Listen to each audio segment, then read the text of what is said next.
ভূমিকম্পের নিউজ শুনতে যখন ইউটিউবে ভিডিওতে নিউজ চ্যানেলের ভিডিওতে ক্লিক করছি, একটা অ্যালার্মিং বাদ্যযন্ত্র ব্যাকগ্রাউন্ডে চলতেছে এবং ভূমিকম্প সম্পর্কে শুনতেছি। তো কি ভূমিকম্প হয়? সাংবাদিক বলছে যে ভূমিকম্প হয় মাটির নিচে বরফের প্লেট আছে, একটা প্লেট আর একটা প্লেটের সাথে যখন চাপ হয় তখন চাপ সহ্য না করতে পারে, যদি একটা প্লেট সরে যায় তখন ভূমিকম্প হয়। Have you ever seen those plate? হয়তো দেখতেও পাবে বিজ্ঞানীরা।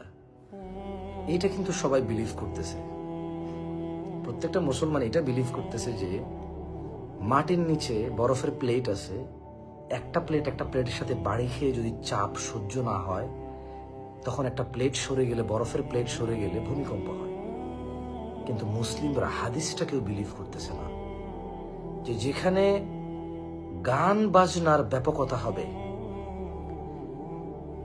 নর্তকীর ব্যাপকতা হবে এবং মদ পান সহজীকরণ হবে, তখন ভূমিধস, ভূমিকম্প আর আকৃতি বিকৃত হওয়ার ঘটনা ঘটবে।